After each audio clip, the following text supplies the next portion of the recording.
हे मन आपुला स्वभाव सांगितलं काय.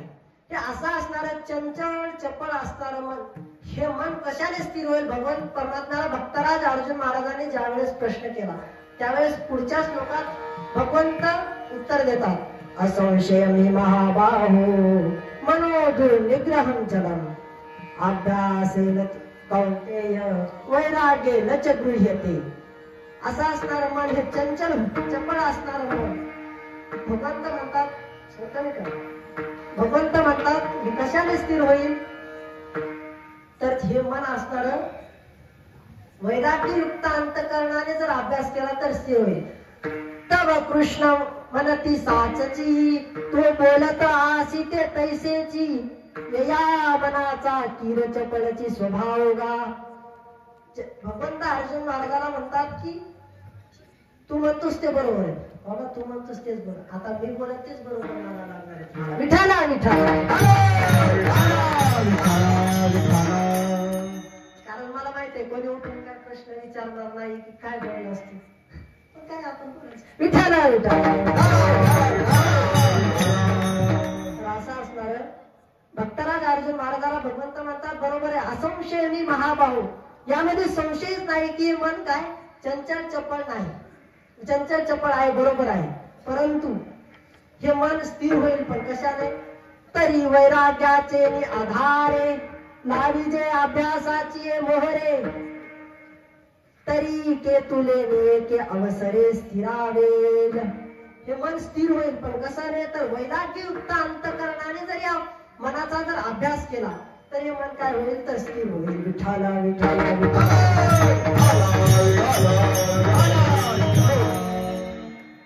अशा प्रकारचं असणार हे काय झालं मला बरोबर येतं. मग अंतरंग असणारे आणखी कोण शत्रू आहेत तर काम क्रोध मद मत्सर दंभ अहंकार पंच इंद्रिय. हे इंद्रिय काय आपल्या ताब्यात ठेवणं म्हणजे हे युद्ध अंतकरणातील शत्रू आहे ते, यांना आपल्या ताब्यात ठेवतात. काम क्रोध बंदी ठारी तुका म्हणे दिले दोन्ही. हे काम क्रोध जे आहेत का यांना तुकोबारा म्हणतात आम्ही यांच्यावर विजय प्राप्त केला, म्हणजे त्यांच्याशी युद्ध करून काय त्यांना आम्ही काय आमच्या ताब्यात केलं. म्हणून मग हे झालं, हे झाला पहिला फरक. मग आता यांचा दुसरा फरक काय तर यांच्यातील दुसरा फरक असा आहे की या सुराला जे आहे विठाल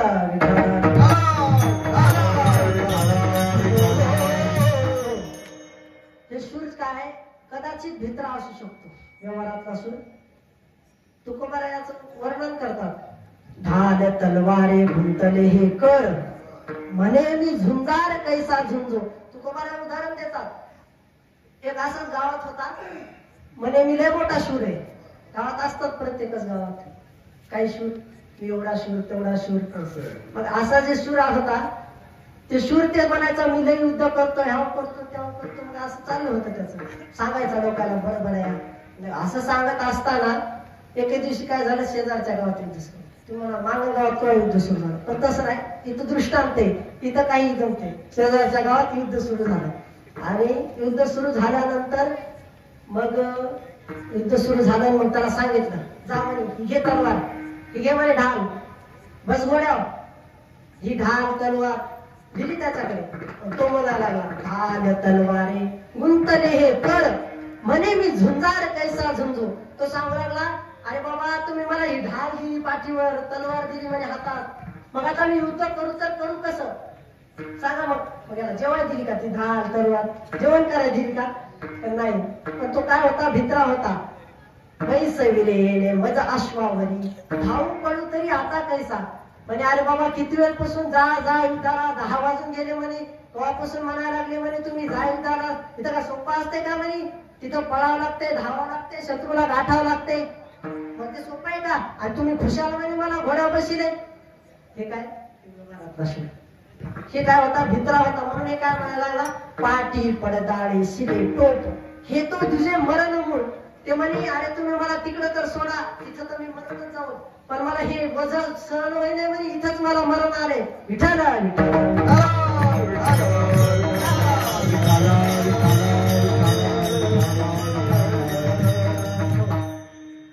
अशा प्रकारचा असणारा तो सूर काय आहेत कदाचित भित्रा असू शकतो. आणखी एक कथा आहे पण टायमाच्या अभावी नाही सांगत. विठाल आहे मग असा जो सूर होता तो व्यवहारिक सूर भित्रा असू शकतो परंतु पारमार्थिक सूर केव्हाही भित्रा नसतो. तुकोबारायांनी एका अभंगात व्याख्या केलेली अमाभय चिंता नाही दाग अमाभय चिंता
जन्म मरण काही एक झाला इहलोकी परलोक आले सकळी वैकुंठ. अशा प्रकारचा असतात तुकोबारा सांगतात की आम्हाला काय भय चिंता धाक हे आमचं सर्व गेलेलं आहे.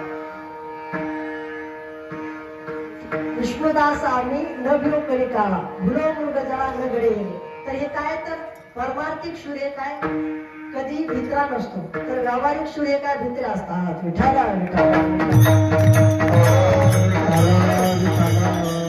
यांच्यातील दुसरा फरक. यांच्यात तिसरा फरक काय आहे तर यांच्यामध्ये तिसरा फरक आपल्याला असा पाहता येईल की व्यवहारातील सूर हे काय उदराकरिता लढत असतात युद्ध करत असतात परंतु परमार्थिक सूर हे उद्धाराकरिता लढत असतात उद्धाराकरिता युद्ध करत असतात. विठ्ठल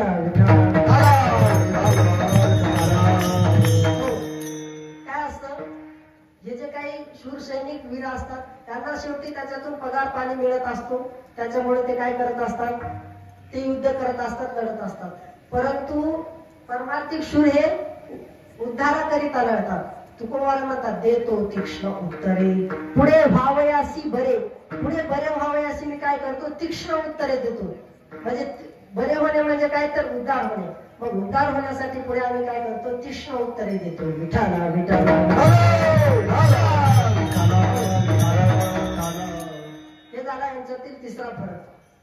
मग अशा असणारे शूर मग हे कोण आहेत तर ते एकच कोण आहेत विष्णूचे दास आहेत ज्यांना काय होत मग असे असणारे विष्णुदास या शब्दाचा आपल्याला दोन प्रकारे काय पाहता येईल. विष्णू दास म्हणजे जे विष्णूचे दास आहेत म्हणजे जे काही साधक शूर आहेत ते काय करत असतात देवाची भक्ती करून भगवंताला प्राप्त करून घेत असतात. परंतु दुसरा एक फरक पाहता येईल की विष्णू येशाम दास म्हणजे स्वतः भगवान परमात्माच त्यांची काय करतो सेवा करतो. कावडीने जागरी कावडीने पाणी जागरी चक्रपाणी वाहे अनन्य भक्ती भावे निळावंती त्यांचे पाणी. निळबरा म्हणतात कावडीने पाणी वाहिलं म्हणे नाथ महाराजांच्या घरी भगवंताने कावडीने पाणी वाहिलं. आणि अशा असणारे मग हे काय तर हे विष्णुदास आहेत हे सिद्ध शूर आहेत. आपला रोजचा टाकण्यातला एक अभंग आहे उंच नीच पाहिलेले भगवंत तिष्ठे भाव भक्ती देखून या दासी पुत्र कना विदुराच्या भक्षी दैत्या घरी रक्षी प्रल्हादाशी. हे जे काय सर्व ती लिस्टच आहे त्या अभंगात लिस्टच दिलेली आहे. ते काय आहे तर ते सगळे साधक शूर सिद्ध महात्मे आहेत ते मग काय ते परमात्मा स्वरूपाच्या ठिकाणी प्राप्त झालेले असतात. विठाला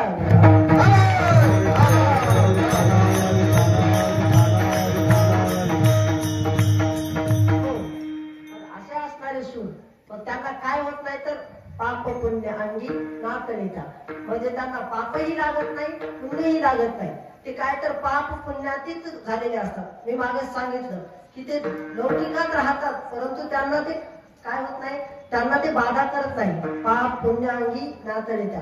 ते पाप पुण्याच्या तुका म्हणे आम्ही झालो अग्निरूप लागोले ती पाप पुण्य अशा प्रकारचा अग्निरूप, अग्नी न देखी विटाळ, अग्नीला काय तर विटाळ कसल्याही प्रकारचा विटाळ होत नाही. म्हणून तुकोबारा म्हणतात की आम्ही काय तर अग्निरूप झालो म्हणून आम्हाला काय पाप पुण्य लागत नाही. विठाल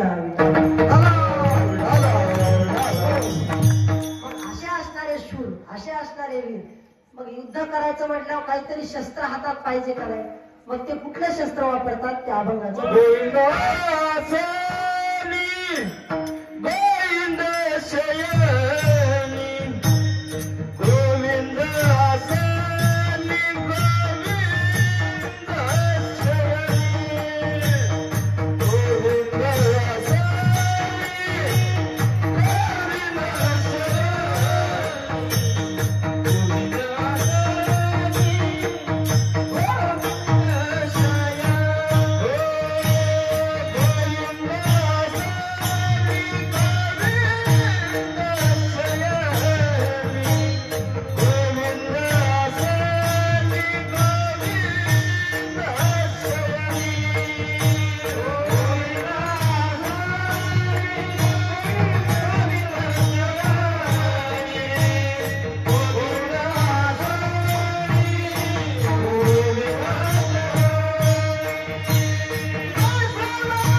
गोविंद शयनी गोविंद त्यामनी बैसलासे.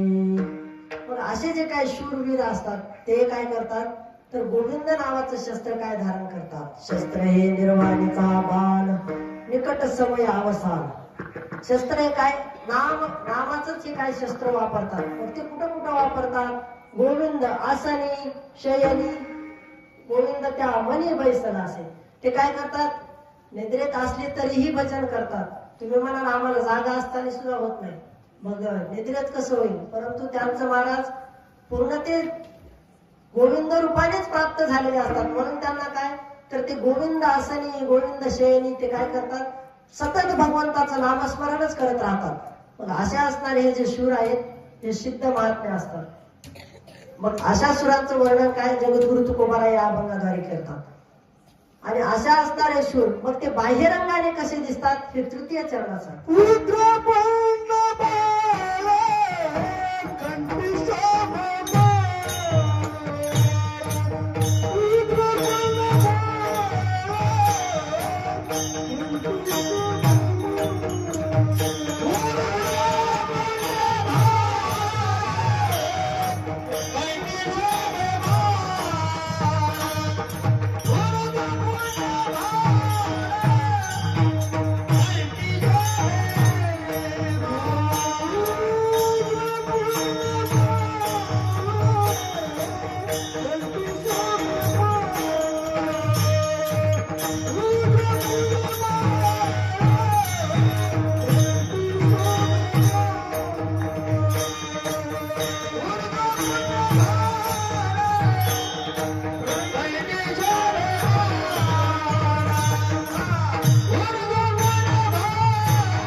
असे असणारे जे शूर आहेत, वीर आहेत, म्हणजे जे संत आहेत, ते बाहेरून बाह्य रंगाने कसे असतात, तर ते ऊर्ध्वपुंड्र भाळ म्हणजे कपाळावर असा आपला उभा गंध लावतात.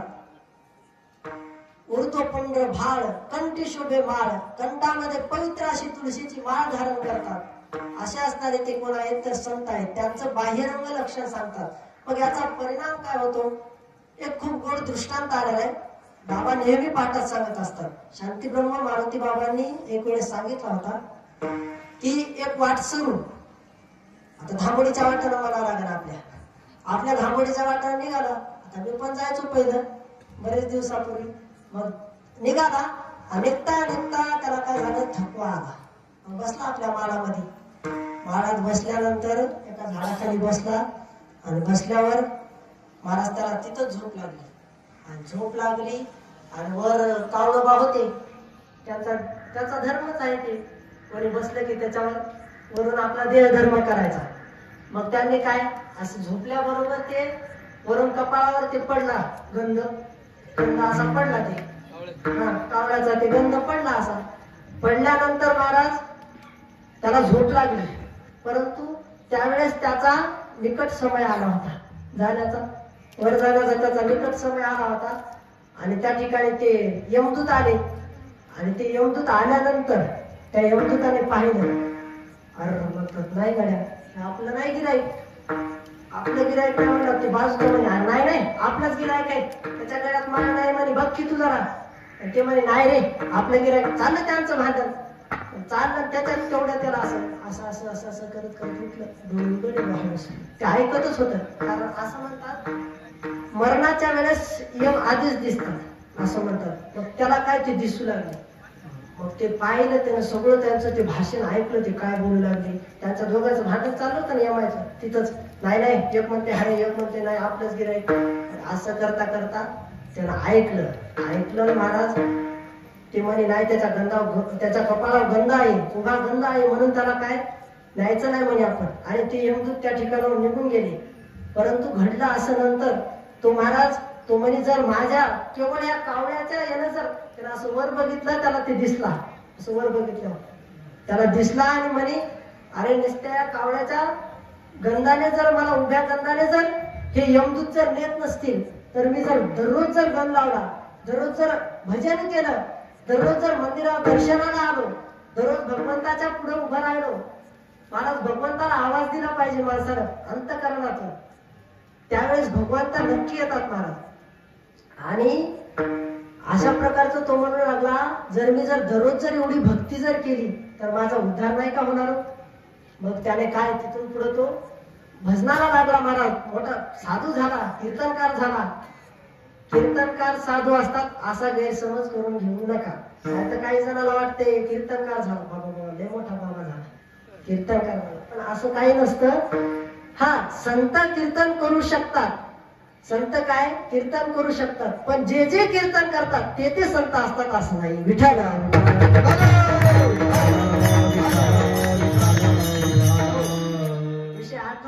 तुकोबारायांचा एक मोठा अभंग आहे, नवती ते संत करिता कवित्व, संतांचे ते आप्त नवती संत, येथे नाही वेश शरते आडनाव, निवडे घाव डाव व्हावा अंगी, नवती ते संत धरिता भोपळा.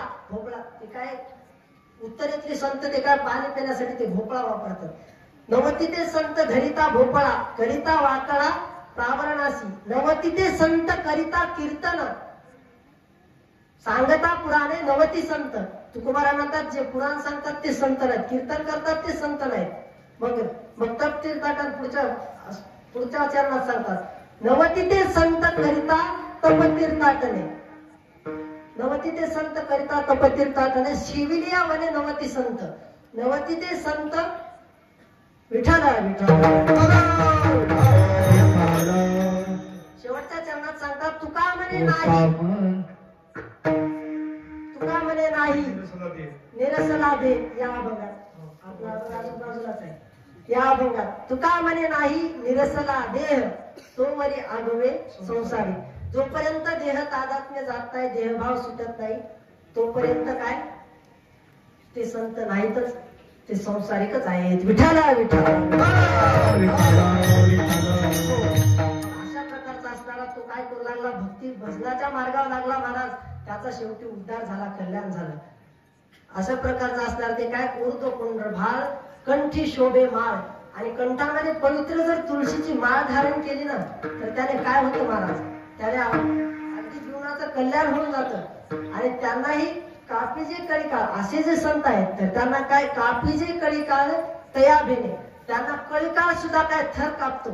तुका म्हणे काळ करू न शके बळ, आता करू न शके बळ. विठ्ठला पण अशा प्रकारचं असणार त्यांना काय. आणखी एक दृष्टांत आहे, त्यामध्ये तो गीता प्रेसच्या ग्रंथामध्ये वाचला होता. सहज एकदा बसलो होतो दुपारचा. आमच्या आळंदीची महाराज एक परंपरा आहे, दुपारची मधुकरी जर खाल्ली ना महाराज, अशी झोप लागते का नाही. तुम्ही म्हणता महाराज मग तिथं काय झोपायलाच गेले काय, पण तसं काही नाही. परंतु दुपारा आम्हाला एक तास झोपावंच लागतं, कारण सकाळी महाराज तकतकीनं 3 वाजता उठलेला असतो. पण त्याच्यामुळे दुपारी नको म्हणलं तरी, अरे नको, झोपीला सांगत असतो अरे नको येऊ, तरी ती बळच येते झोप. मग काय करावं लागते, जरासं झोपावंच लागते. आणि आळंदीमध्ये तुम्ही जर दुपारच्या वेळेस आले ना, तुम्हाला आमच्यासारखा एक सुद्धा असा बाहेर फिरताना दिसणार नाही. आश्रमात जर गेले एखाद्या सगळे मस्त, आणि तुम्ही फक्त संध्याकाळीच पांघरून झोपत असतात. आमचं तसं नसतं, आम्ही दिवसात पांघरून झोपतो. विठ्ठला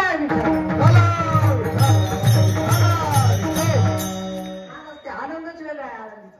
आळंदीत जर राहिलं ना, खरं सांगू, आळंदीत राहायला सुद्धा पुण्य लागतं महाराज. आळंदीत नुसतं राहायला पुण्य लागत, बाकी काही अभ्यास वगैरे करणं तरी सोडा, पण तिथं राहण्यासाठी सुद्धा अनेक जन्माचे सुकृत लागते.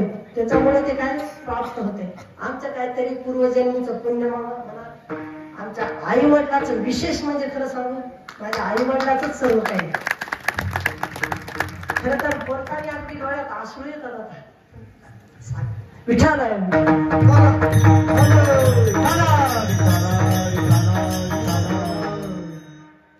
मी जे काही या ठिकाणी उभा आहे ना, त्याचं सर्व काही श्रेय माझ्या आई वडिलांना. विठ्ठल आतापर्यंत त्यांची साधना, महाराज आमची सुद्धा तेवढी साधना नसत. सकाळी उठणं, काकडा भजन सोपं नाही महाराज एवढं. आम्हाला कधी कधी कंटाळा येतो आळंदीमध्ये असून, आळंदीत राहून सुद्धा आम्ही काय करतो, कधी कधी एखाद्या जाऊ द्या गड्या उद्या जाऊ, असं कधी कधी होतं आम्हाला पण. परंतु त्यांना एकही दिवस महाराज हे नाही, आणि सर्व काही त्यांचीच पुण्य म्हणावं लागेल. त्याचंच फळ या ठिकाणी उभं राहू शकलो. काहीतरी तुमच्या समोर, तसं तर माझा अधिकारच नाही तुमच्या समोर बोलण्याचा, कारण मी नातरी बाळक बुबडा बोलू का वाकुडा मी चुका पाऊले, ते चोज करून माऊली रिजे जीवी. आणि ते त्याप्रमाणे तुम्ही काय सगळ्या आई वडिलांप्रमाणे मला तुम्ही जवळ केलं, सगळ्यांनी आग्रहाने मला या ठिकाणी बोलवलं. विशेष मला अण्णाने, खरंच प्रभाकरराव चोपडे अण्णाने मला एक वाक्य अण्णा बोलले.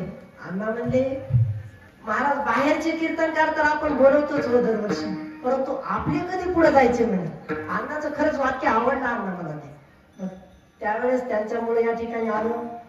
आई वडिलांची पुण्याही आनंदीत राहायला भेटलं. सर्व काही विठाला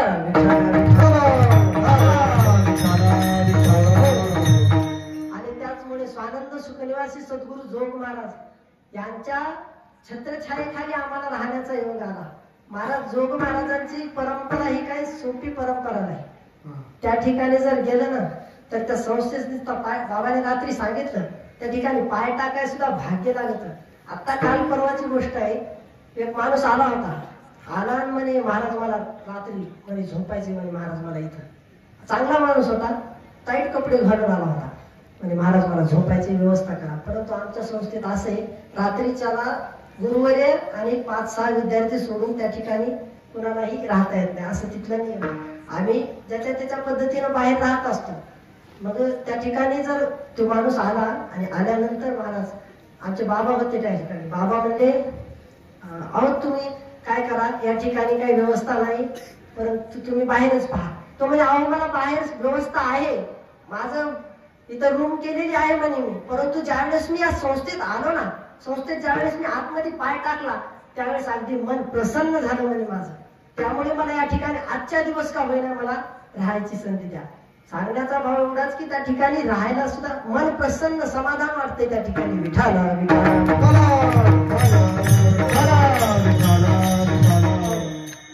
तर आपला विषय खूप चालला होता कीर्तन. विठाला आपला विषय चालला होता ऊर्ध्व पुंड्र भाळ कंठी शोभे माळ. आलं का लक्षात का गेली घरी म्हणलं होतं ना मन चंचल चपल. ते मन काय मागे गेला आपला विषय. ते घरी जाते म्हणते अरे आपण कुलपाची चाबी लावली पण ओढूनच बघितलं नाही कुलूप. विठाला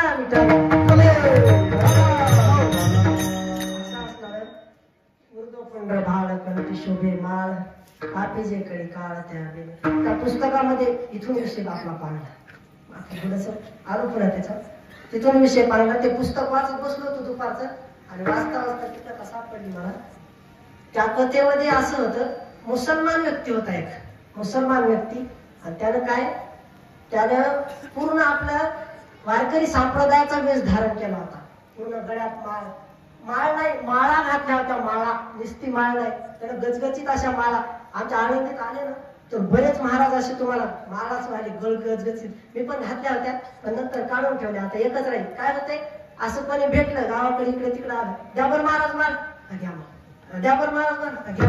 आता घालत नाही आम्ही फक्त हाताने देतो. आम्ही काय कुणाचे गुरु नाही कारण आमचाच तेवढा अधिकार नाही. विठाला असं असताना तर ते त्यानं काय केलं होतं आपल्या गळ्यात माळा घातल्या होत्या आणि त्या माळा घातल्या होत्या आणि गंध लावला होता. मस्त असा फेटा बांधून रामकृष्ण हरी रामकृष्ण हरी रामकृष्ण हरी असं भजन करत करत तो चालला होता. परंतु काही लोकांना त्याचा परिचय होता. तो पूर्वी काय होता मुस्लिम समाजाचा होता. आणि असा असताना त्याला त्या लोकांनी विचारलं अहो तुम्ही तर मुस्लिम समाजाचे आहात मग तुम्ही या माळा हा गंध कस काय बरं. तर तो त्याला उत्तर दिलं महाराज.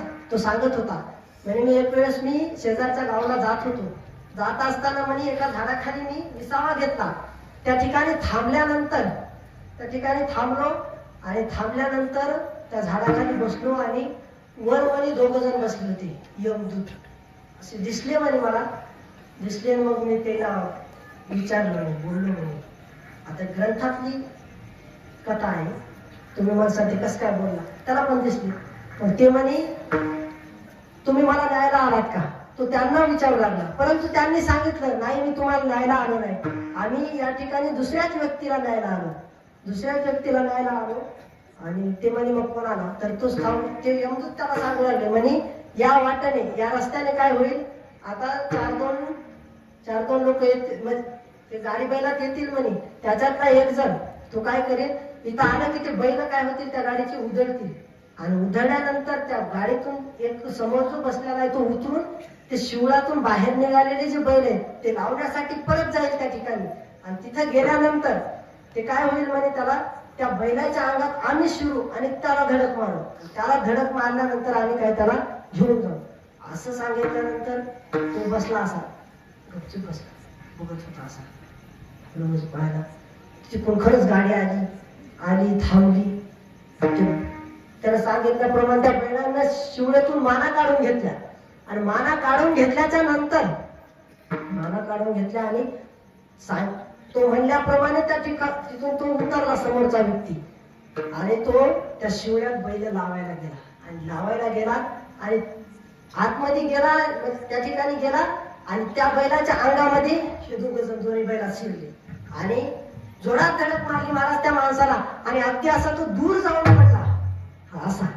असा जाऊन पडला तो दूर आणि असा पडल्यानंतर मग ती बाहेर आली त्या बैलातून आणि मग बघायला लागली आणि नुसतं असं बघत होते त्याच्याकडे, परंतु त्याच्या जवळ जायची त्यांची हिंमतच होईना, जवळ जात नव्हते, थरथर कापत होते. त्या माणसाने विचारलं, तो जो बसलेला होता तिथंच बसला होता, तो बघत होता सगळं. त्यानं विचारलं, अरे तुमचं तर नियोजन होतं म्हणे याला न्यायचं, प्लॅन ठरवला होता ना म्हणे तुम्ही, या की मग असं त्याला जाब देऊन विचारत होता. परंतु मग हे काय म्हणत होते ते म्हणे, अरे नाही न्यायचं होतं म्हणे पण आमचं नियोजन चुकलं म्हणे, आमचं हुकलं जरासं. हुकतात काय काय विठाला विठाला म्हणजे आमचं नियोजन हुकलं म्हणे जरासं आणि आम्ही त्याला जरा जोरातच धडक दिली, लय जोरात दिली म्हणे. मग ते कुठे जाऊन पडले, ते जाऊन पडले म्हणे रोपट्यावर, तुळशीच्या. त्याच्या खाली काय, तुळशीचं रोपटे. असं म्हटल्यावर महाराज तो म्हणे, आता आम्ही याला नेऊ शकत नाही म्हणे, त्याच्यामध्ये प्राण राहिले. सांगण्याचा उद्देश एवढाच की तो साधू जो होता शेजारी बसलेला, तो सगळं पाहत होता, तो मुस्लिम, त्याने पाहिलं ते सगळं आणि तो म्हणला, अरे बापरे म्हणे, जर तुळशीच्या एका रोपट्यावर जर पडलं तर एवढं म्हणे, तुळशीच्या रोपट्यावर पडल्यानं हे नेत नाहीत म्हणे, एवढं कापतात म्हणे. तर मग जर आपण जर पवित्र अशी तुळशीची माळ जर गळ्यात घातली तर काय होईल. विठाला तो सांगत होता त्या माणसाला म्हणे, मग त्यावेळेस पासून मी काय तर हे पवित्र अशी तुळशीची माळ गळ्यात घातली, ऊर्ध्वपुंड्र भाळ लावायला लागलो, वारकरी संप्रदायात भजन करायला लागलो. आणि आपला संप्रदाय महाराज एवढ्या छोट्या माणसांचा नाही हो, आपला संप्रदाय खूप मोठमोठ्यांचा आहे. ज्ञानोबाराय तुकोबाराय सारख्यांचा आपला संप्रदाय आहे. स्वानंद सुखनिवासी सद्गुरु जोग महाराज आणि विद्यमान असणारे ज्यांना आज संपूर्ण महाराष्ट्र ज्ञानोबाराय म्हणून ओळखतो, ज्ञानोबारायांचा अवतार समजतो, ते शांती ब्रह्म मारुती बाबा, अशा मोठ्या लोकांचा संप्रदाय आपला. परंतु आजकाल थोडस वाट अशी अशी अशी अशी व्हायला लागली, ते जाऊ द्या, ते थोडं का व्हायला. मग त्याच्यामध्ये आहेत राऊत बाबांसारखे असे महात्मे बरेचसे आहेत की जे याचा तोल असा सांभाळतात महाराज, त्या संप्रदायाचा तोल सांभाळून घेतात. आपले माऊली महाराज मुंडेकर ते असे असणारे महात्मे हे काय करतात, तोल सांभाळतात महाराज. असा असणारा आपला संप्रदाय. मग तो काय करायला लागला, वारकरी संप्रदायात भजन करायला लागला, देवाचं नामस्मरण करायला लागला. मग तर काय तर ते कशाचा परिणाम, तर ऊर्ध्वपुंड्र भाळ कंठी शोभी माळ कापी जे कडी काळ तया भेले. मग अशांना काय तर कडी काळ कापू लागला. मग महाराजांना विचारलं, महाराज मग आणखी यांचं काय आहे, त्यांचं बाहेरून एक शृंगार कशाचा करतात, तर अभंगाचा शेवटचा चक्रांचे श्रृंगार तुका म्हणे शंकर, चक्रांचे श्रृंगार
शंख चक्राचे शृंगार नावामृत सार मुखामाजी गोविंदासने गोविंद श्रेयनी गोविंद कामनी वैसलासे. शेवटच्या चरणात तुकोबारा सांगतात की तुका म्हणे शंख चक्राचे शृंगार नाम अमृत सार मुखामाजी. बरे नट तिथे पुढे दरिद्री जाऊ नाही इथं महाराज संतांचं लक्षण सांगितलंय. इथं संत नटतात कशाने तर शृंगार करतात. कुठला शृंगार करतात तुका म्हणे शंख चक्र तुका म्हणे शंख चक्राचे शृंगार म्हणजे भगवंताचे जे आभूषण आहे त्यांचं काय करतात शृंगार करतात. नुसतं वरून वरून नटत नाही ते अंतःकरणातून सुद्धा काय करतात तर ते त्याचं सर्व काही निर्मळ झालेलं असतं. भगवंताच्या परमात्मा स्वरूपाच्या ठिकाणी प्राप्त झालेले असतात ते. त्याच्यामुळे मग हे काय करतात तर तुका म्हणे शंख चक्राचे शृंगार नामामृत सार मुखामाजी आणि सर्व काही सार असणार असं जे नाम जप यज्ञ तो परम बाधून शकले स्नानादी कर्म नाम पावन धर्म नाम परब्रह्म वेदार्थे. असं जे काही असणार जे नाम आहे ते सार सार सार नाम तुझे सार विठोबा नाम तुझे सार मनोनी शिव पाणी जपत आहे वारंवार. हे असं जे काही असणार जे नाम आहे का हे नाम त्यांच्या काय सतत मुखामध्ये असतं. तर आसनी शयनी सदा हरीचे चिंतन असं जे काय असतात ते संत असतात. झालेली सेवा स्वानंद सुखनिवासी सद्गुरु जोग महाराज ज्ञानोबाराय तुकोबाराय ग्रामदैवत पवनसुत हनुमानराय मारुतीरायाच्या चरणी सेवा समर्पित करून तुम्ही सर्वजणांनी सेवा गोड करून घेतली. सर्वजण बघितलं महाराज आनंद झाला. खरंच एकही उठले नाही कुणीही आपल्यापैकी या ठिकाणाहून उठले नाही. त्याचा खरंच आनंद आहे. मी एकटाच तुमच्यासाठी खरंच टाळा वाजवतो. सर्व गावकरी मंडळींसाठी खरंच अगदी मनातून मी सांगतो की तुम्ही खरंच माझं ऐकलं एवढं त्याचा खरंच आधी अभिमान वाटतो आज मला की या ठिकाणी मी उभं राहून तुमच्या समोर बोललो आणि तुम्ही ऐकलं. त्यामुळे मी सर्वांना धन्यवाद देतो. आणि आपला वेळ संपलेला आहे. आपले म्हणणं होतं 9 वाजता सुरू झाले आता 11 वाजत आले तरी मी बराच वेळ झाला थांबवत होतो पण ती घड्याळ थांबली नाही. त्याला मी काय करू शकतो. वेळ झाला आता आणि झालेली सेवा सर्व त्या चरणी समर्पित करून सेवेला इथेच पूर्ण ज्ञानेश्वर